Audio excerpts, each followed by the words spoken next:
But Jade Cargill, AEW homegrown talent, the longest reigning champion of any kind in that company, 1 year plus reign as the AEW TBS champion, undefeated for 60 straight matches, undefeated for 2 straight years, reportedly coming to WWE after the expiration of her AEW contract last week, losing to Chris Statlander on Rampage last Friday night, and she was apparently spotted at the Performance Center this past week.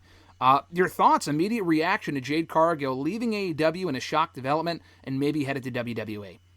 Yeah, I was honestly shook when I saw the news. I was like, this has to be a joke. But I think it was like PW Insider report. I'm like, they're pretty credible. So, I mean, maybe this is the case. And then I saw the spoilers that she jobbed out to Statlander on Rampage. And it was like they hugged and basically it seemed like her like farewell. So, I mean, I think it's a big loss for AEW and a huge gain for WWE. I mean, she is like the biggest star they had in the women's division. And, I mean, they built her all the way up. She lost that one match. She was off TV for a while, came back, did one more job, and then out the door. So, I mean, it's kind of crazy. I mean, maybe she was like, I don't know how she really got to AEW. I mean, her first program was with Cody, so I don't know if she was like a Cody get, and then now that she thinks she could be a bigger star with WWE, I'm not really quite sure. But, I mean, they built her up, put the rocket up her. She barely, like I said, she won over 60-something matches, lost twice. Now she's leaving the company. I mean, it's kind of crazy thinking about it, but, I mean, for WWE, I think it's a good get because I feel like they need more like, star women. So I think she needs some work. I mean, she does need some seasoning. She's not the greatest in the ring, but I think her star power alone, they can work on the in-ring stuff, like you said, the PC and stuff like that. But I think she has the star capability to be, like, a top woman. Part of the report, I think, from PW Insider and or Fightful was that it wasn't money-related. But, I mean, honestly, how could it not be money-related? I'm not saying it's the sole reason, but when you see that her contract expires in AEW, and you also can't say that they misused her either. No one can say they misused her creatively. She went undefeated for years and lost 2 matches, including her farewell match last week to Chris Statlander, which it just so happened to be her best match in AEW, and it was on a taped Rampage show last Friday. It was actually a really good match. But how is this not money related? I mean, she probably knows her worth. WWE missed out on signing her a couple of years ago, not because they didn't want her. Apparently they did want her and offered her a deal, but she said no and went to AEW instead. And she said in interviews in the past that she went to AEW partially because of her family. And the schedule was more lenient. She could see her family more. She's got a daughter. Obviously the schedule in WWE is much more aggressive. But I would have to imagine they were going to offer her a bigger deal than what AEW could. Do you think it's a case of she knows in WWE she can make, one, a lot more money at this point in her career. If she re-signed with AEW for another couple of years, her stock is probably as high as it's ever going to get from being in AEW, coming off of her long title run.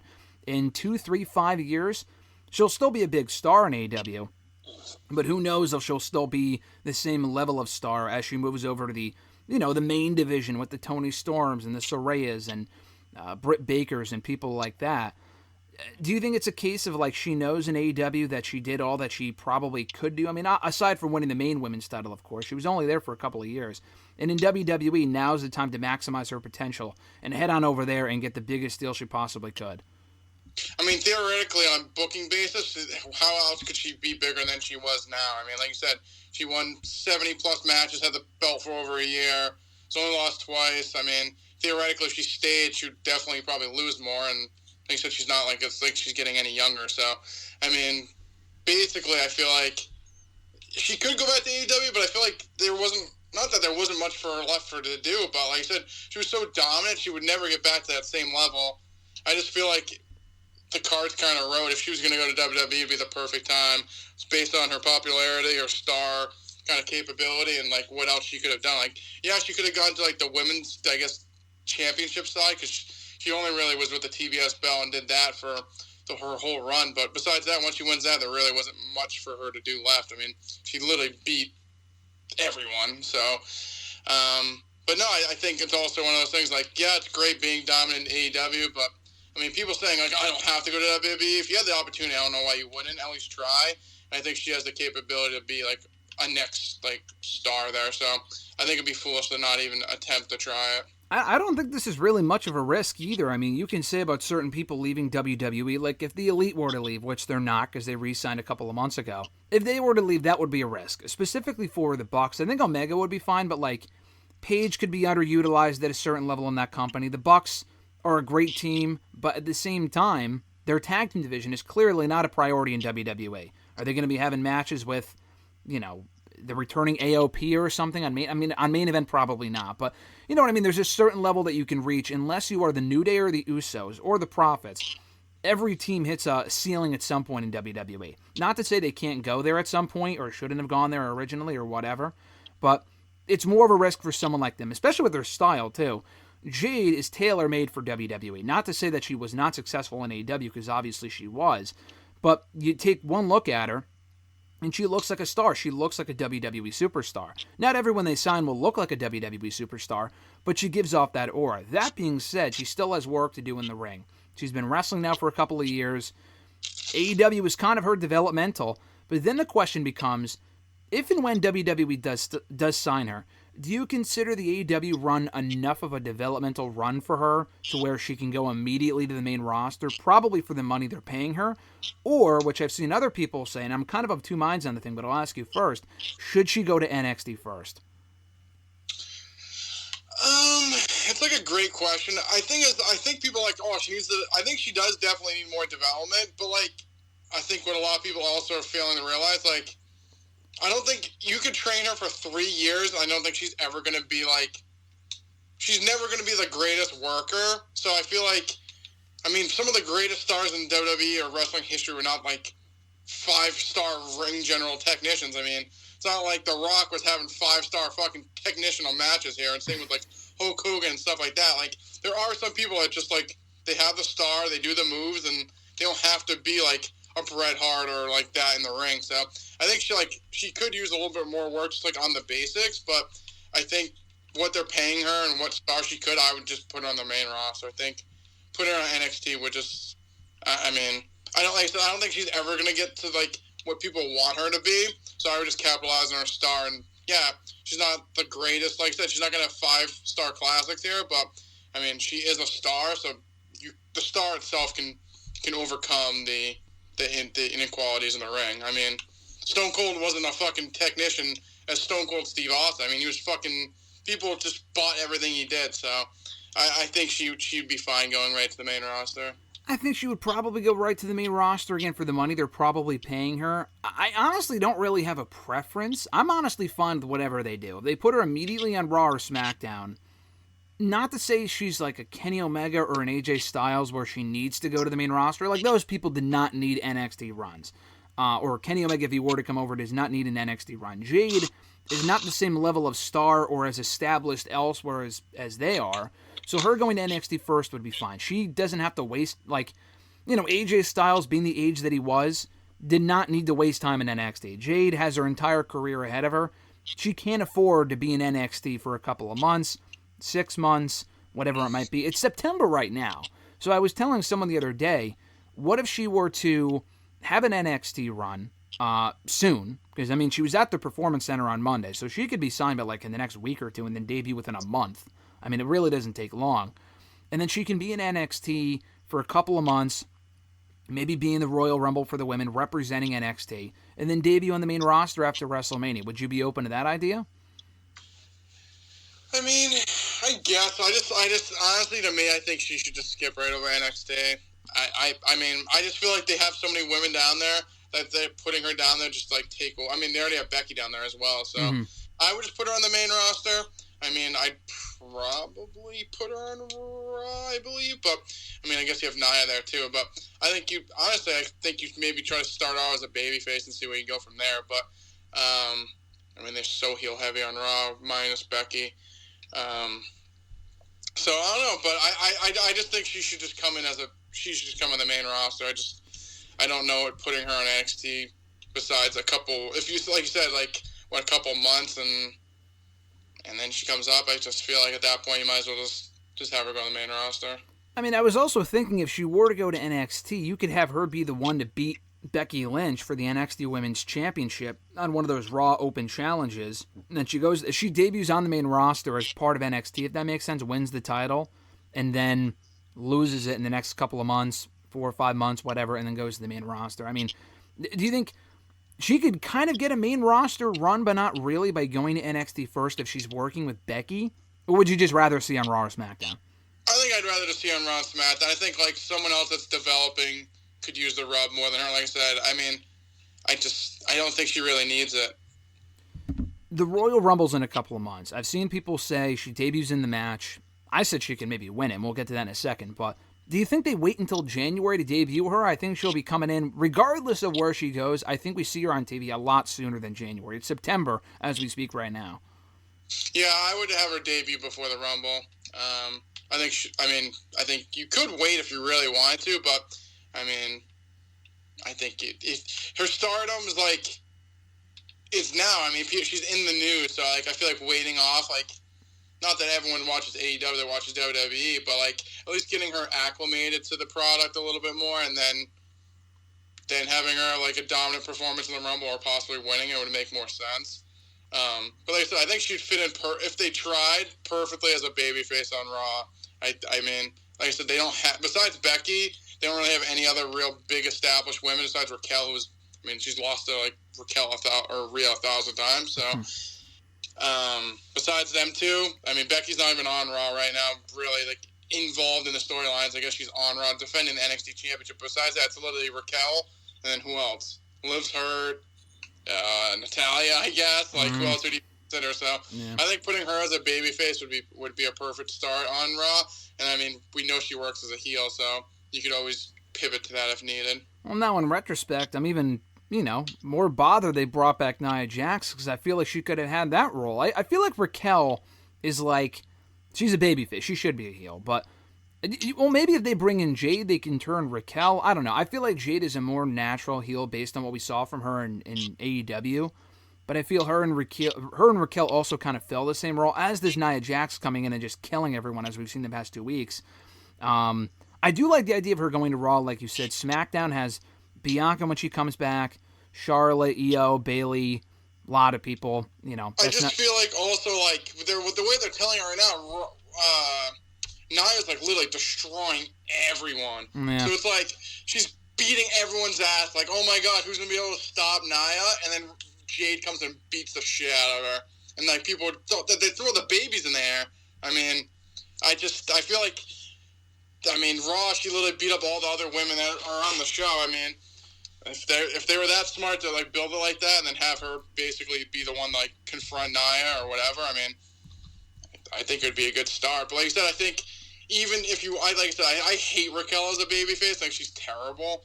She's just too smiley and like shows off her back muscles. I just can't do it. So like maybe you have Jade, like I said, maybe she goes against Nia, and then like somehow out of it, like we get a Raquel heel turn, because we've seen her in NXT. She was great as a heel. I think as a babyface, she's like literally one of the worst babyfaces I have.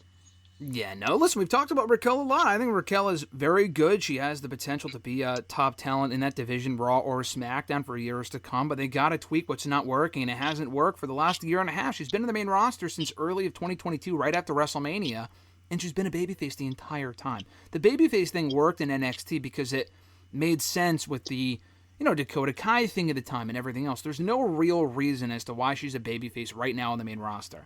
And maybe it's a matter of circumstance because they already turned Rhea. They don't need a heel right now. They have Nia now. I don't really know, but they need to fix it with Raquel because it's not going to work in her current character. But that being said, though, with back to Jade, is she a front runner? Is she a realistic front runner to win the Women's Royal Rumble match next year? And if she was, I know I sound completely crazy considering she's not even signed yet, but you have to, consider the possibility. Could she face, a Bianca or a Charlotte or a Rhea Ripley at WrestleMania for the championship? Nothing should be, counted out as a possibility is what I'm saying.